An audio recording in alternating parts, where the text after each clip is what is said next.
तो निश्चित तौर से उस दृष्टि से कहीं ना कहीं हमारा जो वहाँ पे ग्राउंड प्रेजेंस था वो कम हो गया था, मगर इस बार हर सीट पर कांग्रेस ने अपने उम्मीदवार उतारे हैं। तो निश्चित तौर से मैं समझता हूँ कि इन द लॉन्गर रन उसका फ़ायदा पार्टी को ज़रूर मिलेगा, इसमें कोई दो राय नहीं है। मगर अभी के लिए वहाँ पे भाजपा की सरकार बनी है, अब उसमें क्या चीज़ें निकल कर आती है, क्या उसमें जो ऑब्जर्वेशंस आती है, वो तो केवल जब हमारा जो सेंट्रल लीडरशिप है वो उसके ऊपर चर्चा करेगा, डिस्कशंस करेंगी, तो उसमें उन चीज़ों को निकल कर आएगा। मगर अगर मैंडेट मिला है तो निश्चित तौर से उसमें बधाई भी देनी चाहिए, कोई दो राय नहीं है, क्योंकि लोकतंत्र में जो जनादेश है उसका स्वीकार हमको करना चाहिए, उसमें भी हमको मानना है, और जो कमियां भी उसमें रही है उसको आने वाले समय में देखा जाएगा। केरला में कांग्रेस पार्टी की सरकार एलडी जो है वो अलायंस में बनती नज़र आ रही है, तो वो भी बहुत अच्छी बात है। और मैं समझता हूँ कि जो हमारा द्राविड़ राज्य है तमिलनाडु, वहाँ पे जो है जो दो पार्टी का हमेशा से एक दबदबा रहा, उसमें एक नया विकल्प उबलता हुआ नज़र आ रहा है, और वहाँ पे जो नई पार्टी बनी है विजय की, उनको वहाँ पे बहुमत मिलता हुआ नज़र आ रहा है। तो वहाँ के जो डायनेमिक्स है वो बिल्कुल अलग है उत्तर भारत से, मगर फिर भी वहाँ पे कांग्रेस पार्टी एक छोटे अलायंस के रूप में हमेशा से कार्यरत थी डीएमके के साथ, तो उस पर भी विश्लेषण किया जाएगा। और असम में निश्चित तौर से भाजपा की सरकार तीसरी बार बनने जा रही है, तो उसमें भी वहाँ के जो लोकल फैक्टर्स हैं, चाहे वो SIR का मसला है, चाहे वो और वहाँ के जो लोकल इश्यूज़ है, पोलराइजेशन हुई है या और चीज़ें हैं, उसके ऊपर पार्टी निश्चित तौर से विश्लेषण करेगी कि क्या उसमें कमियां रही है। तो जैसा मैंने कहा कि कहीं पर विजय मिली है, कहीं पे जो है विजय नहीं मिल पाई है, तो सब चीज़ों का मूल्यांकन किया जाएगा और उस पर फिर आगामी कार्रवाई आने वाले समय में हम करेंगे। सर पश्चिम बंगाल में अपने दम पर कांग्रेस पार्टी लड़ी है, तो लगता है कि इन फ्यूचर उसका फायदा मिलेगा? नहीं, निश्चित तौर से मिलेगा, क्यों नहीं मिलेगा, क्योंकि हम हमेशा से एक जो है वो किसी पार्टी के साथ अलायंस में रहे, और वो भी बहुत एक छोटे से अलायंस के अंदर रहे। हमारा शेयर बहुत कम था, बहुत लिमिटेड सीटों पे लड़ते थे, तो उससे प्रेजेंस जो है वो धरातल के ऊपर नहीं हो पाती थी। तो आने वाले समय में एक लॉन्गर रन की बात है, तो उस पर निश्चित तौर से संगठन मजबूत होगा, उसे डायरेक्ट जो पार्टी की विचारधारा है, पार्टी की सोच है, वो धरातल तक पहुंच पाएगी, और लॉन्ग टर्म इम्पैक्ट उसका निश्चित तौर से मिलेगा, पॉजिटिविटी के साथ मिलेगा, इसमें कोई दो राय नहीं है। बट जैसे मैंने कहा कि आज की अगर हम परिप्रेक्ष्य में बात करें, तो वहाँ पे भारतीय जनता पार्टी की साफ सरकार दिखाई देती हुई बन रही है, और मैं हमेशा स्पष्ट बात कहता हूँ, तो जनादेश उनको मिला है, तो आज के लिए, आज की जीत जो है उसके लिए उनको बधाई। मगर जो उसमें कमियां पाई गई है या उसमें इलेक्शन कमीशन का रोल है, ये सब चीज़ें हैं, वो पार्टी देखेगी, हमारी जो सेंट्रल लीडरशिप है वो उसके ऊपर डिस्कशंस करेंगे, और क्या फिर उसमें से निकल कर आता है, that is call for some other day. Sir, जब भी चुनावी परिणाम आते हैं तो जो विपक्षी दल है वो ईवीएम का भी कहीं ना कहीं कर जिक्र करते हैं कि ईवीएम में हैकिंग हो सकती है, बहुत सारी चीज़ें आती है। आप मानते हैं व्यक्तिगत रूप से कि ऐसा हो सकता है? देखिए, ये चीज़ें कहीं ना कहीं तो नज़र तो हुई है, कई कई चीज़ें जगहों पे ये चीज़ें देखने को मिली है, इसके साक्षात जो है प्रमाण भी देखने को मिले हैं। आजकल तो इलेक्ट्रॉनिक सर्वेलेंस इतना ज़्यादा है, मोबाइल फ़ोन्स है, CCTV कैमराज है, तो वो चीज़ें रिकॉर्ड भी हो जाती है। तो इसमें कोई दो राय नहीं है कि इलेक्शन कमीशन एक कॉम्प्रोमाइज्ड बॉडी है,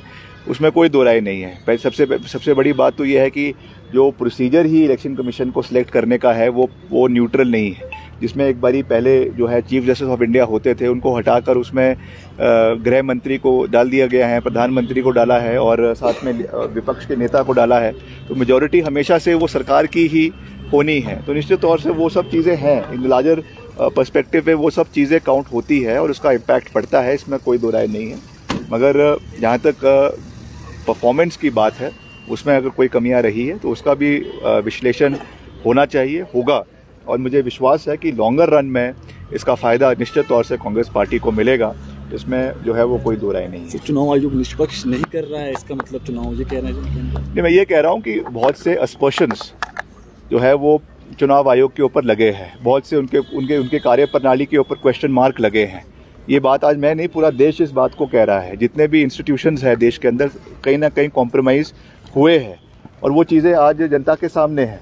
तो इनकी जो न्यूट्रलिटी है, इनका जो एक अबव पार्टी लाइन्स काम करने का एक इंस्टीट्यूशंस का एक गरिमा रही है, वो कॉम्प्रोमाइज़ हुई है over the period of time, और वो सरकार द्वारा किया गया है। इस बात को कई बार विधानसभा जो है लोकसभा के अंदर उठाया गया है, सुप्रीम कोर्ट के अंदर उठाया गया है। जैसे मैंने कहा कि चीफ जस्टिस ऑफ इंडिया उसके was one of the member